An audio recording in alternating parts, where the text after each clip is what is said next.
Entreprendre hors des normes est le podcast dédié aux femmes entrepreneurs qui désirent faire la différence par leur différence. Je suis Anne-Valérie Raucourt. Depuis 2010, j'accompagne les femmes originales et ambitieuses qui veulent se créer une vie riche et libre par la voie de l'entrepreneuriat. Si tu désires casser les codes, créer ta propre recette du succès et développer un business florissant au service de ta vie et de la vie, tu es ici chez toi. Dans le podcast Entreprendre hors des normes, je te dévoile, avec authenticité, profondeur et humour, des stratégies audacieuses, des approches mindset décalées et parfois même une vision perchée pour que ton business soit ton espace d'expansion.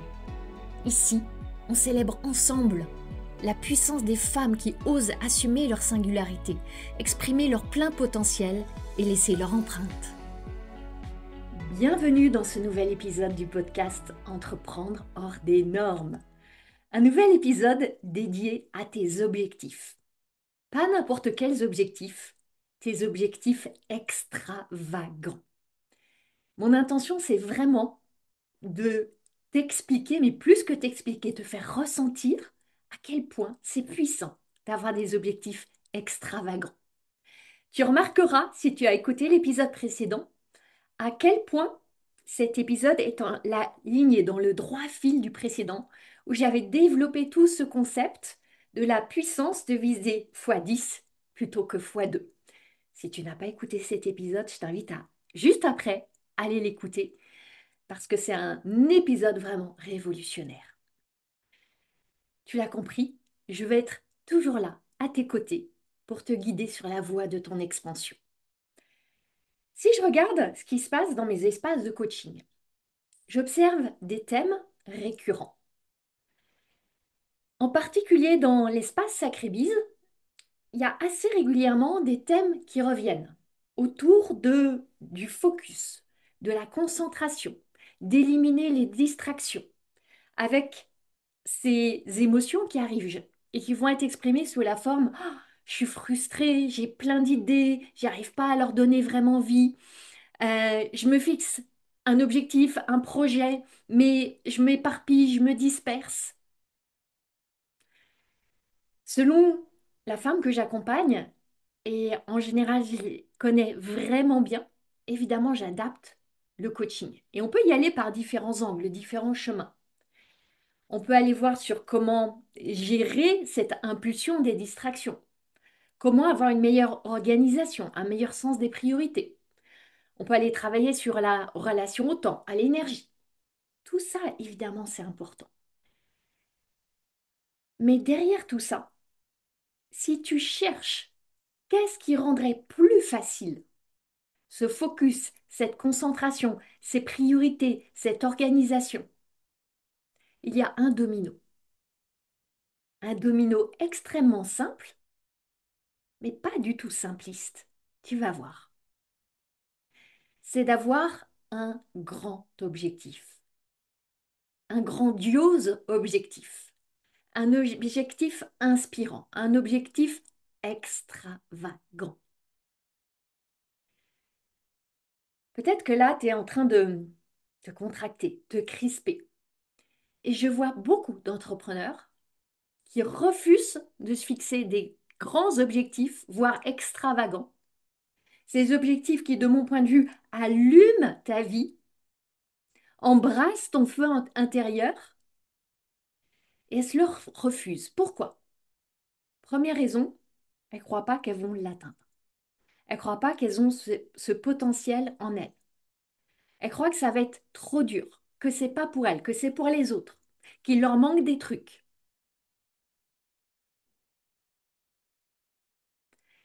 Et ça nous mène à la seconde raison essentielle, c'est qu'elles ne sont pas prêtes à vivre tout le processus nécessaire pour atteindre l'objectif. Parce que dès qu'on se fixe un objectif, vient immédiatement après la question comment?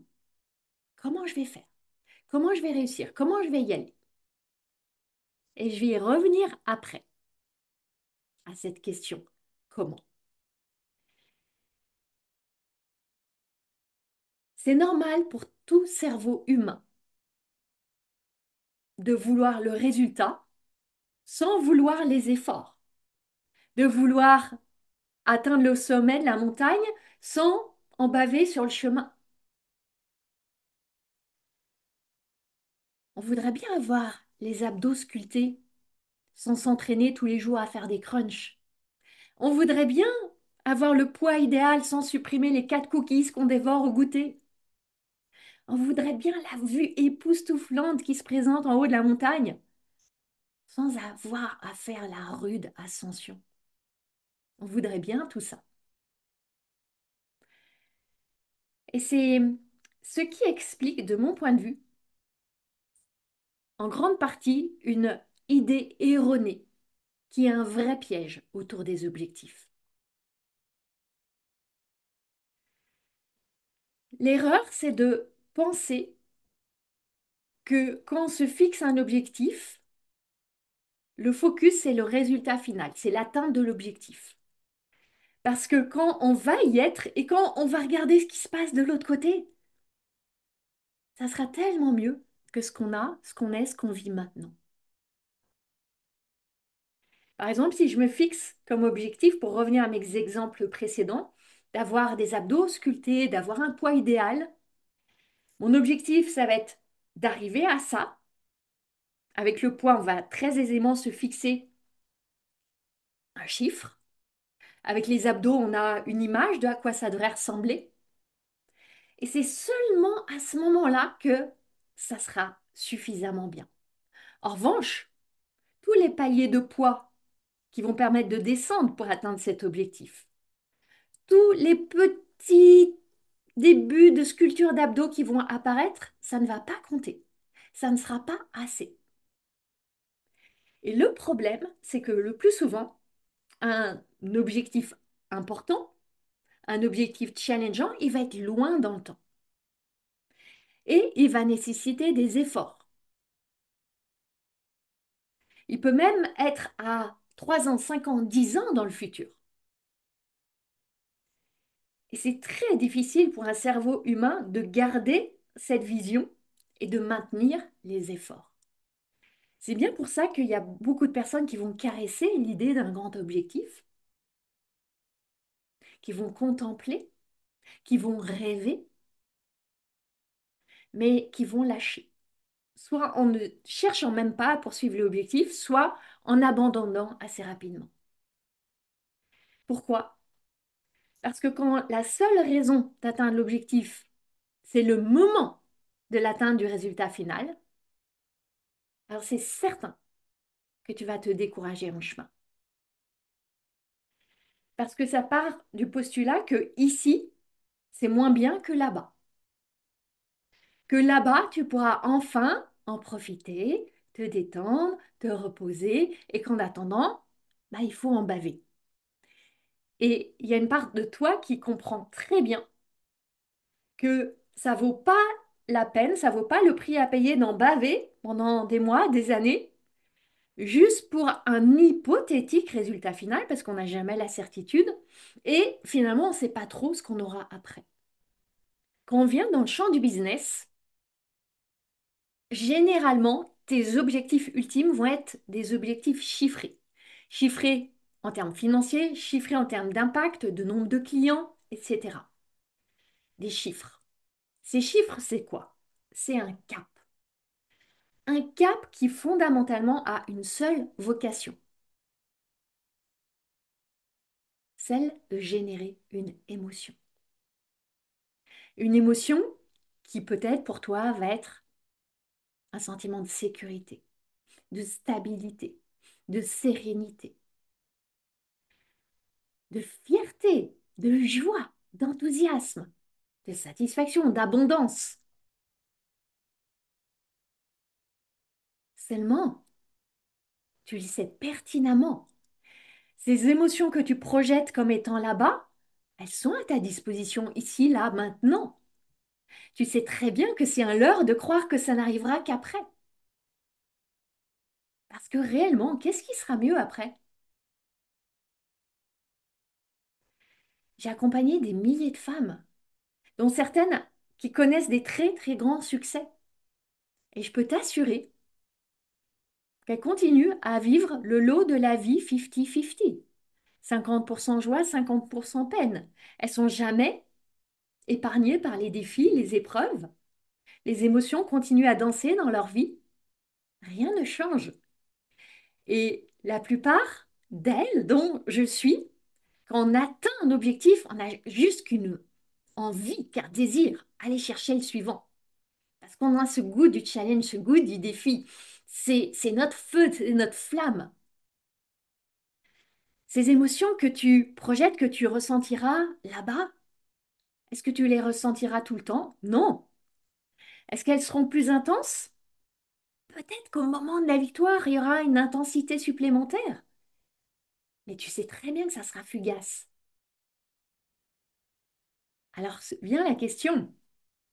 Si tu peux ressentir maintenant ce que les chiffres vont te donner dans ton business, comment faire ça?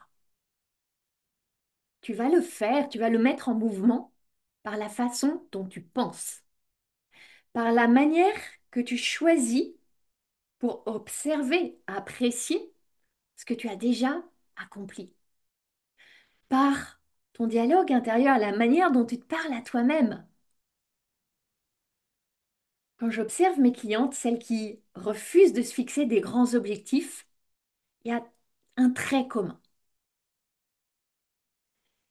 Il y a souvent ce refus de ressentir certaines émotions, comme la déception, la frustration, la peur, qui vont faire inévitablement partie du chemin vers la poursuite d'un très grand objectif. Comme si ces émotions étaient intrinsèquement liées à l'objectif. Mais non, elles seront là dans ta vie, avec ou sans objectif.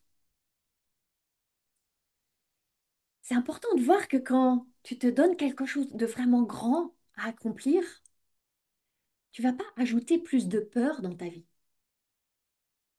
La peur, elle est là, avec ou sans objectif. Peut-être qu'il y aura des moments plus intenses. Mais ce que je t'invite à voir, c'est que si tu refuses de choisir ces grands objectifs, ce qu'on rêve, cette grande vision et d'y aller vraiment, eh bien, il y a d'autres peurs qui vont arriver. La peur de laisser ton potentiel dormir, la peur de laisser ta flamme s'éteindre, la peur de passer à côté de ta vie, la peur d'avoir des regrets. Alors, quel cadeau tu te fais quand tu ajoutes une direction à ton évolution?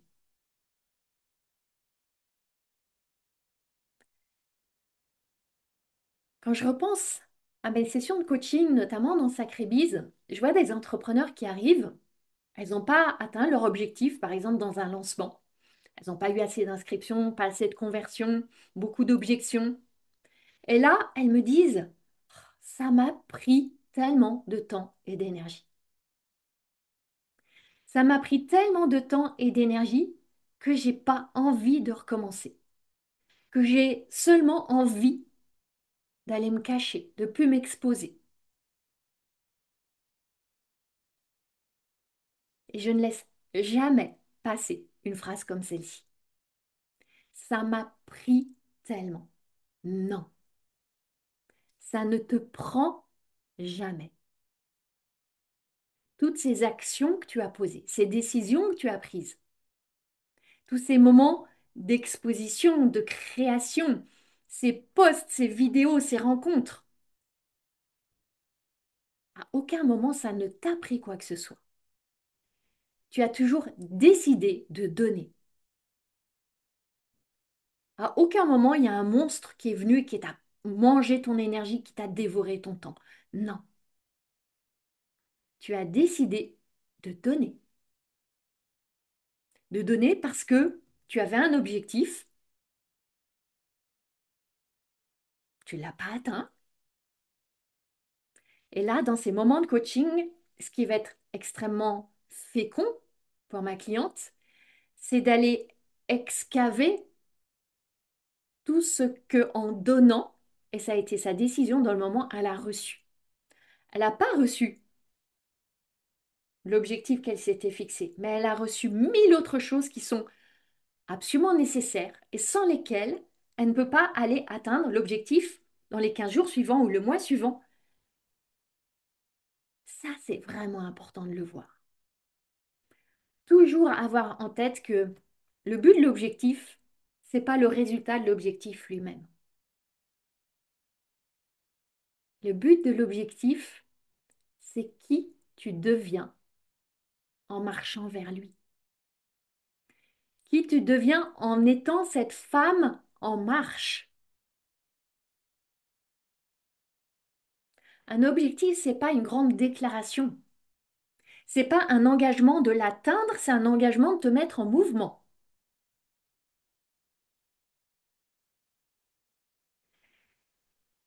Et ce que très souvent tu ne vois pas, c'est que quand tu t'engages vraiment vis-à-vis d'un objectif, qu'est-ce qui se passe immédiatement, concomitamment? Tu choisis de devenir une nouvelle version de toi-même. Qui? Celle qui est capable de l'atteindre. Et celle qui est capable de l'atteindre, elle est différente de celle que tu es aujourd'hui. Comment je le sais? Si elle n'était pas différente, tu aurais déjà atteint l'objectif. Et elle est là, la vraie, bonne, profonde raison de te donner un objectif déraisonnable. Pour vraiment t'engager à penser différemment, à agir différemment, à ressentir différemment. Et sur ce chemin-là, tu changes ta relation avec toi-même, avec ton potentiel, avec tes capacités, avec ton business, avec ta communauté, avec ta vie, avec le monde.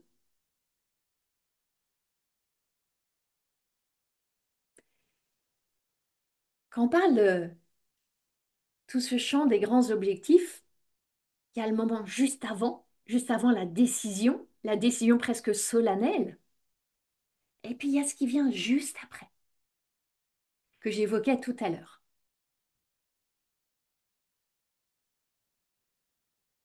Cette question, comment? Comment je vais faire? Comment je vais y arriver? Comment je vais réussir? Si tu ne sais pas comment, ça ne signifie pas que tu n'as pas les capacités, que tu n'as pas ce qu'il faut, que tu n'as pas le potentiel. Absolument pas. Ça signifie seulement que tu vas avoir à être créative, à être inventive, à engager du travail, à te dépasser, à te découvrir, à te dévoiler,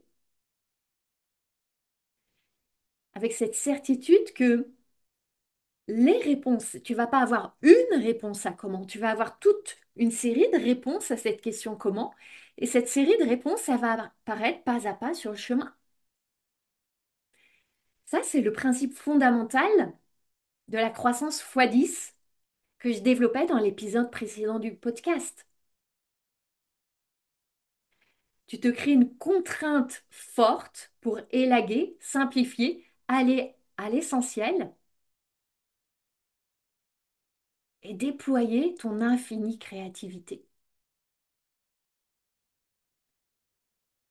Alors, quand tu prends cette décision de choisir un objectif extravagant, au début, c'est déroutant, surtout si tu n'as pas l'habitude de faire ça. Alors, tu as à apprivoiser, à côtoyer cet objectif pour qu'il vienne vraiment se déposer puis s'incarner en toi. Et ça commence très simplement par y penser souvent. Comme dans une relation amoureuse où tu rencontres une personne, c'est le coup de foudre, et naturellement, tu vas y penser souvent, tout le temps, le jour, la nuit. Cet objectif extravagant, c'est la même chose, c'est une relation amoureuse nouvelle que tu cultives, avec intérêt, fascination, passion, curiosité, émerveillement. Je t'invite vraiment à y penser comme à un être vivant. C'est pas une to-do list de tâches insurmontables à accomplir au fil des semaines, des mois ou des années. Non, C'est pas quoi que ce soit qui va te prendre, qui va soustraire quelque chose à ta vie. Ça va ajouter à ta vie, ça va amplifier, sublimer ta vie. Il n'empêche que bien sûr, c'est exigeant à bien des égards. Et en particulier parce que quand tu choisis un grand objectif, la plupart du temps, il y a beaucoup de choses qui vont se jouer dans l'invisible avant d'apparaître dans le visible. Un grand objectif, c'est comme une graine que tu plantes. Il est très très rare qu'une graine pousse du jour au lendemain. Le plus souvent, il faut des jours, des semaines, des mois pour commencer à voir quelque chose sortir de terre. Et en attendant, tu ne fais pas rien. Ta graine, tu en prends soin. Tu l'arroses, tu veilles à ce qu'elle soit dans la bonne exposition, qu'elle ait ni trop chaud ni trop froid, la juste lumière. Tu l'observes. Tu vas pas aller mettre ton doigt dans la terre pour retourner et regarder si ça sort. Tu sais que tu ruinerais le processus. Et pendant que ton objectif commence à prendre forme dans l'invisible, ce qui n'est pas facile à vivre, c'est que dans le visible, le plus souvent, tu vas avoir des chaos, des défis, des épreuves. C'est là que celles qui vont vraiment réussir vont tenir, là où les autres vont abandonner. C'est là que c'est important de te souvenir que tu as un immense pouvoir sur le résultat. Immense. Mais tu ne le contrôles pas. Il y a une grande différence entre avoir du pouvoir et contrôler. Le seul contrôle que tu aies vraiment finalement et qui va soutenir ton avancée dans le processus, c'est qu'est-ce que tu vas choisir de ressentir là, maintenant, dans l'instant. Et ça va être très intimement lié au sens que tu vas donner à ce qui va se jouer dans ton quotidien. Quand il va y avoir ces échecs, ces erreurs, ces problèmes, quel sens tu vas leur donner?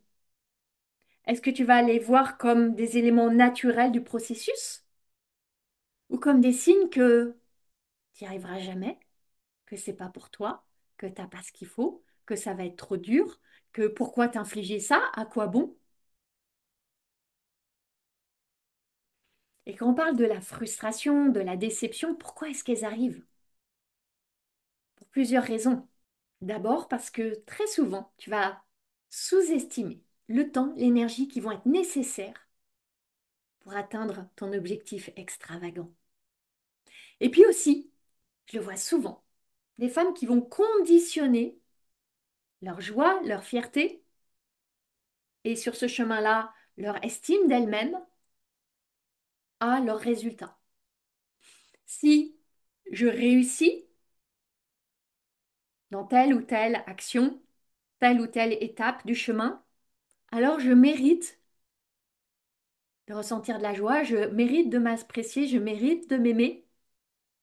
En revanche, si j'échoue, si j'accumule les chaos, là, je ne mérite que de me fouetter, de me blâmer, de me juger, d'être frustré, d'être déçu, etc. Quand tu regardes tous les grands sages, et ça depuis l'Antiquité, ils l'ont tous dit. Sous une forme ou une autre, ils l'ont tous dit. Le bonheur, c'est d'aimer le chemin. Et ça, c'est tellement vrai dans l'entrepreneuriat.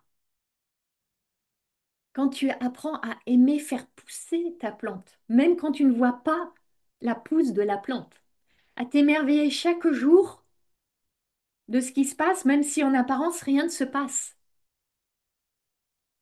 Là, tout simplement, tu te sens bien. Parce que ton bien-être ne dépend pas de ce qui pousse, mais ton bien-être est ancré sur ton sentiment que tu deviens une autre. Tu deviens celle qui sait cultiver et qui ressent de la joie dans l'acte de cultiver. Et paradoxalement, et oui, paradoxalement, je crois que c'est vraiment l'adverbe juste, c'est souvent à ce moment-là que les résultats vont venir plus vite. Et je vois une raison à ça, c'est que à partir de ce moment-là, ton énergie, ton attention n'est plus tendue vers tout ce que tu perds, tout ce que ça te prend, mais vers ce que tu gagnes, vers ce que tu reçois déjà. Et là, il y a une attitude que je vois chez beaucoup d'entrepreneurs et qui est une attitude assez naturelle pour moi. Je le reconnais volontiers. Une attitude qui vraiment crée exactement l'inverse de ce qu'elle voudrait créer. C'est l'impatience. Chez beaucoup d'entrepreneurs ambitieuses, il y a de l'impatience. On veut tout tout de suite. Et on va se juger quand ça va pas assez vite. Et on a toujours le sentiment d'être en retard. C'est vraiment tout un travail de relation au temps qui est à engager. Voir le temps comme un allié, pas comme un ennemi. Et dans ce processus, pour reprendre la métaphore de la graine, dans ce processus de soin de la graine dans l'invisible, avant que ça se traduise dans le visible, tu développes une qualité immense, la constance, la patience. Et je crois vraiment que la constance, la patience sont ce qui va permettre de continuer à poser des petites actions, pas forcément très impressionnantes ou glorieuses, mais qui sont exactement celles qui vont, par incrément, créer des résultats exponentiels. Et c'est exactement ce qu'on fait dans mes espaces d'accompagnement et en particulier dans le Mastermind Paradoxe, où les clientes qui sont dans Paradoxe ont cette ambition, ont ce désir de faire x10, ont cet engagement et voient par incrément l'exponentiel se manifester. Et ce qui est très très beau sur ce chemin-là, quand je te parle de qui tu deviens, ça prend plein d'aspects. Et un en particulier qui m'est très cher, c'est l'intégrité. Tu apprends à ce que tes mots valent de l'or, à respecter ta parole. Quand tu décides quelque chose, tu le fais. Quand tu choisis un état d'être, tu l'es. Pas pour l'atteinte de l'objectif, mais parce que l'intégrité vis-à-vis de toi-même, c'est quelque chose qui est non négociable. Et là, tu lâches l'idée que avoir des objectifs extravagants, c'est pour prouver quelque chose à qui que ce soit, à un parent qui n'a pas cru en toi, à ton mari qui t'a pas soutenu, ou à toi-même parce que tu ne te trouvais pas assez. C'est pour ça que je trouve ça tellement beau de choisir un objectif, des objectifs extravagants. Parce que si on y va vraiment, ça ne nous donne pas d'autre choix que de se transformer en chemin pour atteindre. Il ne s'agit pas de devenir mieux, ni même d'être plus heureuse. C'est plus dans le champ de grandir, d'évoluer. Et si tu es comme moi, c'est un appel, une attraction fondamentale et phénoménale. Tu entends le mot appel? Ça veut dire que tu n'as plus à pousser, tu n'as plus à forcer. Quand c'est un appel, tu es attiré, c'est magnétique. Et là, persévérer, ça devient ta seconde nature. Au-delà de ce que tu peux ressentir dans l'instant, au-delà des résistances, des frictions. Parce qu'il y a cet appel, cette évidence. Et un jour, là, tu te réveilles et tu réalises que peut-être tu as atteint ton objectif, peut-être qu'il est juste là pour demain. Peut-être que c'est pour aujourd'hui ou c'était hier, mais que cela importe peu. Ce qui importe, c'est que c'est toi que tu as rencontré. Toi dans ta version la plus audacieuse, la plus courageuse, la plus puissante. Et ça, c'est tellement délicieux. Et là, le vrai but de l'objectif, c'est pas le résultat, c'est le devenir. Et la magie, c'est que dans le devenir, le résultat apparaît.